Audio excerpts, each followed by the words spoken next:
Buenas noches, vengo a compartir con ustedes lo que me sucedió hoy durante mi trabajo de coaching con una persona que está organizando sus ideas y sus proyectos para realizar un trabajo de emprendimiento. Más allá de platicarles el caso particular de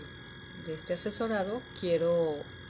platicar lo que se derivó de esta convivencia.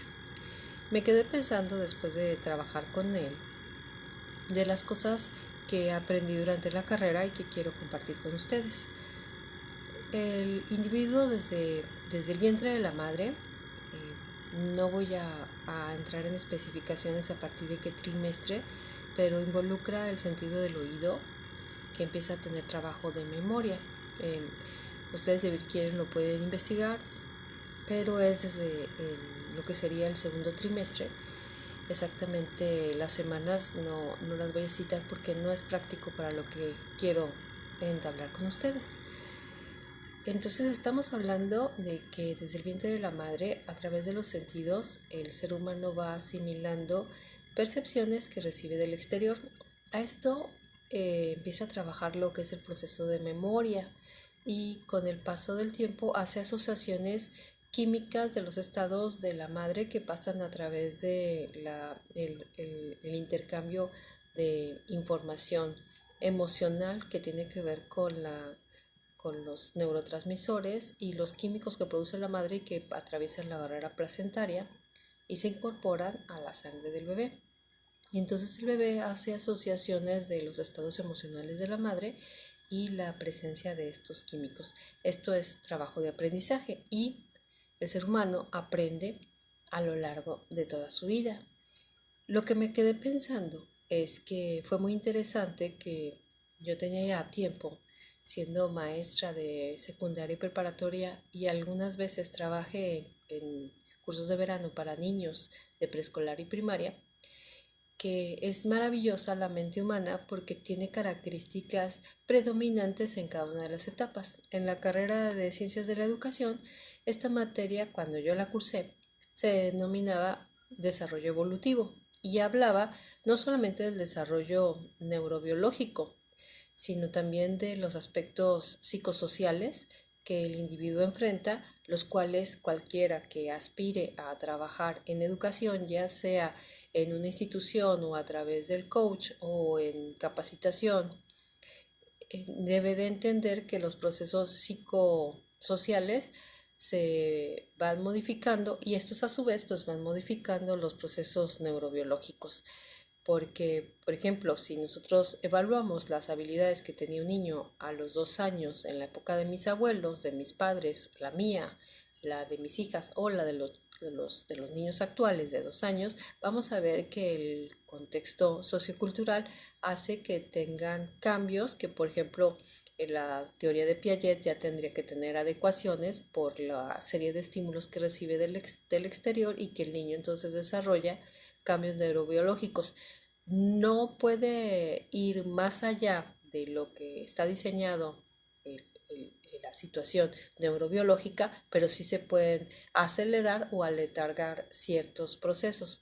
Lo que sí es muy evidente es que el desarrollo neurobiológico cumple una característica específica por etapas y que se pueden estudiar haciendo las modificaciones adecuadas cuando haya cambios socioculturales importantes, de tal manera que un buen educólogo de cualquier área debe entonces identificar cuáles son estas características predominantes en cada una de estas edades. Hoy estuve trabajando con una persona adulta. Si yo no hubiera tenido esta materia, entonces tendría muchos conflictos para poder desarrollar mi trabajo.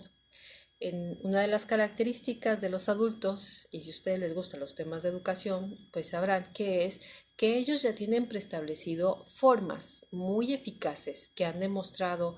que les han permitido estar donde están y desarrollar lo que han desarrollado. Por lo tanto, tienen la certeza de que son buenos para algo. Uno externo a ellos observa que podrían mejorar o que podrían superar sus propias expectativas, pero si uno no sabe cómo abordar esto para poder utilizar la forma en la cual el adulto aprende, lo que va a encontrar va a ser una resistencia constante a este proceso de cambio, porque así trabaja el cerebro de un adulto. El cerebro de un adulto trabaja sobre certezas, sobre caminos conocidos, trabaja sobre experiencia. Si a esta persona no se le permite hablar de la experiencia propia y no se le guía para que él descubra esas áreas que la experiencia le está diciendo, por aquí es posible mejorar esto, a pesar de que tú lo tienes trabajando así, ahora ya no está funcionando, y solamente porque otra persona se lo dice, la resistencia va a ser muy marcada. ¿Por qué razón? Porque durante todo su proceso de niñez y adolescencia tuvo que estar negociando esa autonomía que ahora la tiene bien ganada. Que si bien es cierto que cuando nosotros observamos lo que realizamos, perdemos parte de ese sentido crítico que es muy valioso por parte de una persona con ética, profesionalismo y moral, que lo puede observar y dar las críticas constructivas sobre esas áreas que a nosotros, por ser tan común cotidiano y por ser un camino que ya llevamos recorrido y que es una ruta vamos a decirlo de esta manera, tomamos con cierta frecuencia, ya no nos asombramos ni vemos las pequeñas variantes que en un principio nos permitieron tener un éxito abrumador en nuestra vida profesional o en el oficio que estemos ejerciendo. Un educólogo que no estudie lo que es el desarrollo evolutivo y que no tome en cuenta estos elementos presentes en el desarrollo neurobiológico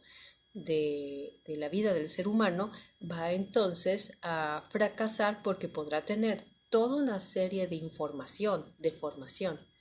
de conocimientos materiales didácticos, ejercicios, formas efectivas de evaluación, pero al entrar en contacto con el otro, lo que va a provocar es una resistencia increíble. Por poner un ejemplo para recordar este tema, imagínense que en vez de estar con un adulto, estamos con un niño en etapa preescolar. Ellos van a aprender por imitación. El ejemplo es muy importante para ellos. Los papás quizás no lo saben porque no estudiaron y porque no hay una escuela para padres salvo las que las escuelas ofrecen. Pero los que han tenido más de 2 hijos ya lo saben porque los 2 primeros les brindaron una experiencia increíble, o para los que ya son abuelos, después de haber criado hijos, les generó una experiencia increíble y se dieron cuenta de dónde estuvieron fallando. Los niños en etapa preescolar aprenden por imitación, pero algo que los descontrola mucho es la falta de congruencia. Ellos son muy observadores y están notando todo lo que sucede alrededor, lo que dices, cómo gesticulas, lo que haces. Y si tú pides y das una indicación, pero con tu ejemplo, con la vida cotidiana, con lo que dices, con tus acciones, contradices aquello que estás solicitando, el niño entra en contradicción y en conflicto, y eso va a provocar que de repente tenga, a pesar de que lo perjudique porque recibe consecuencias por sus acciones, va a tener conductas que van a alterar el orden de lo que se está solicitando, donde él va a salir perdiendo, por decirlo de una manera, al tener que enfrentar las consecuencias de sus acciones. El niño va a querer imitar porque trata de memorizar procesos, palabras, trata de asociar sus acciones con las percepciones que tiene, trata de entender e interpretar el mundo porque su cerebro está diseñado para ahorrar energía. Por lo tanto, necesita recabar el mayor número y cantidad de información que haga que los procesos se vuelvan automáticos, más sistematizados, o que la elección ante la adaptación de lo que se le va enfrentando día con día sea más acertada. Pero si la información que se presenta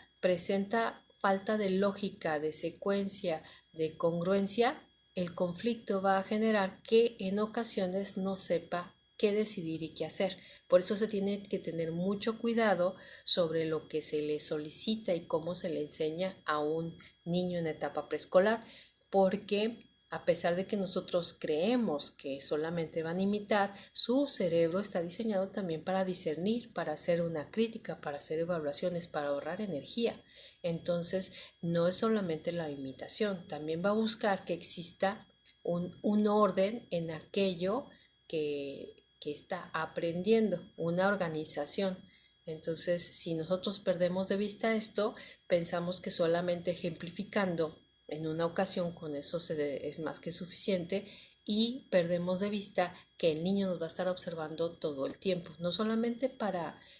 contenidos que tengan que ver con procesos de socialización, sino también con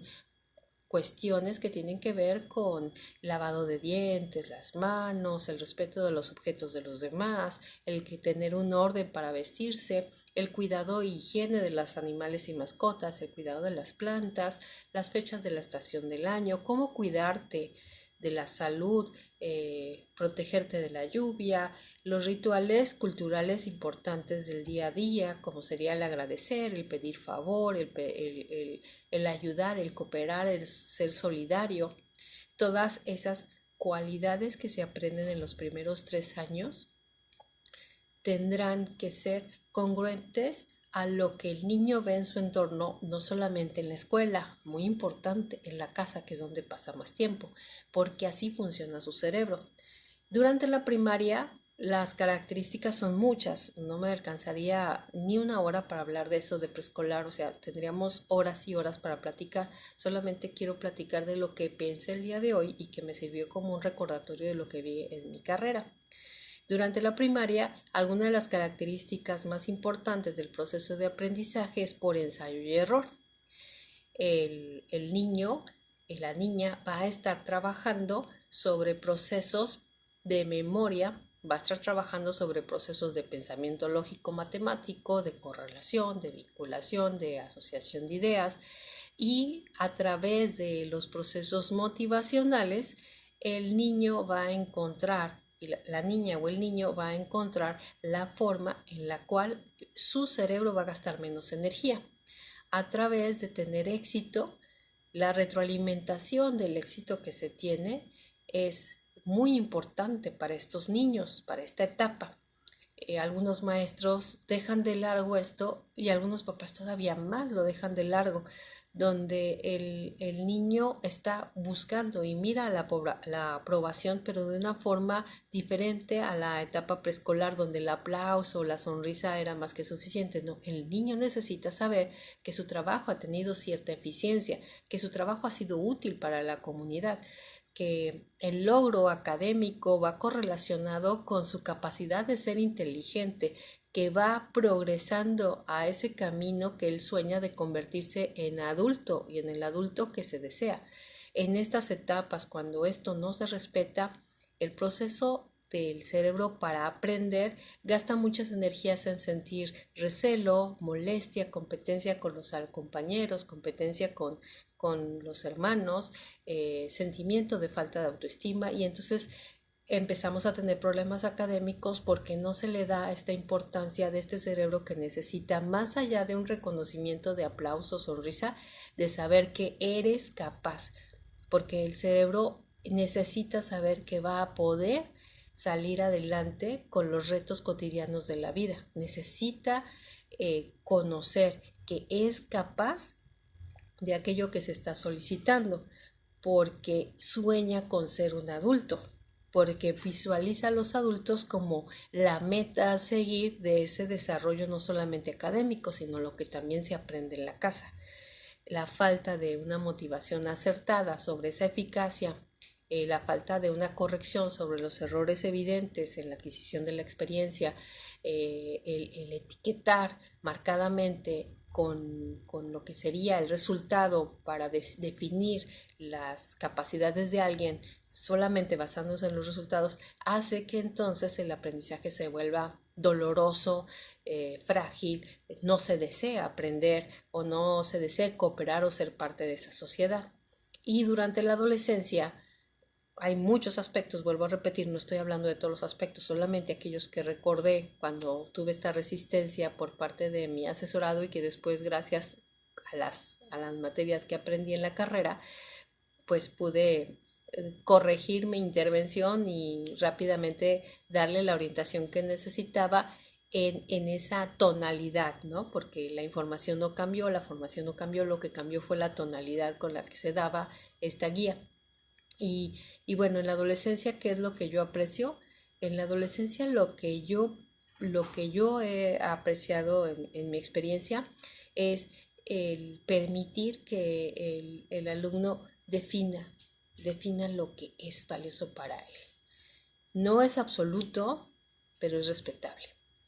No es lo que va a marcar el reglamento de la casa o las normas de la escuela, pero se debe escuchar. Un cerebro adolescente está buscando no convertirse ya en adulto. Él se considera para sí mismo, se ve como una persona autónoma, adulta, autosuficiente.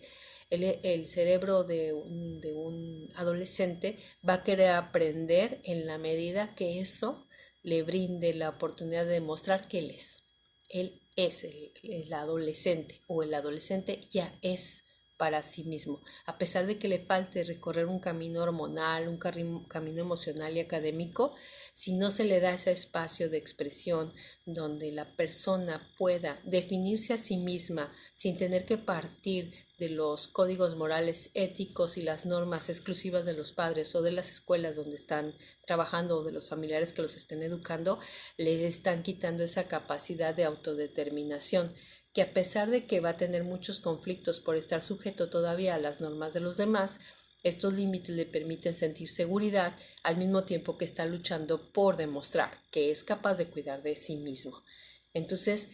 el hecho de que las materias, de que los maestros también den ese espacio, sea la materia que sea, para trabajar de vez en cuando en los temas que sean de interés del alumno y que el maestro los maneje, hace que el alumno respete a ese adulto, porque ese adulto le permite ser, le permite manifestar su existencia, sus prioridades, sus intereses, y no se necesita perder una semana o todo el año o no tener un orden en su planeación, sino incorporar cuando vayan a buen ritmo esos espacios para que los alumnos elijan qué tema quieren trabajar, que no sea inmoral, que no sea falto de ético, que no sea fuera de lo que el alumno puede alcanzar a comprender por la misma capacidad de desarrollo neurobiológico de la adolescencia. Y bueno, de la vida a nivel preparatoria y universidad, la característica es esa, es permitir que la persona hable también de cómo se puede aprender mejor. Un preparatoriano o preparatoriana que se le permite decir cómo podemos hacer mejor esta muestra que vamos a ver de las células de la cebolla, o cómo podemos recolectar las semillas para observar su crecimiento, donde se permita que la experiencia, no que la definición del propio ser, sino la experiencia de trabajar sea manifestada. Eso les acerca a sentirse personas responsables, futuros adultos funcionales. Y entonces estamos hablando que los contenidos no se modifican, solamente los tonos en cómo se trabajan, las formas, los diálogos, el cómo llegar a ese cerebro que quiere aprender, que va a aprender a lo largo de la vida y que necesita un buen guía, un buen mediador que conozca que existen variables en cómo ese cerebro funciona. Acabo de dar ejemplos muy breves que no se asoman ni a un leve porcentaje de lo que se debe estudiar en el desarrollo evolutivo del ser humano para ser un buen educólogo. Solamente quise ahora sí que participarles esta experiencia que tuve hoy y que me resultó muy favorecedora gracias a que conozco parte del tema, lo estudié, pero claro que volvería a leer Papalia una y otra vez cada vez que sea necesario, y a recordar pues las clases que nos dio la maestra Astrid, que fue la que nos dio esta materia. Yo también otra maestra muy buena que le dio a otros grupos fue la maestra Berta. Entonces, recuerden que las materias se unen en la vida práctica y nos sirven. A veces necesitamos darle un repaso y otras veces buscar en la memoria para encontrar esa información. Les mando un caluroso saludo y Y bueno, a través de este video quiero compartir mi experiencia ya que no pude continuar como docente por características personales, pero el trabajo docente lo llevo en el alma y no necesito un cargo para ejercerlo. Si le sirve de algo, qué bueno. Y si ya lo sabías y no te sirvió de nada, y llegaste hasta este punto, pues te agradezco que me hayas escuchado. Saludos a todos y buenas noches.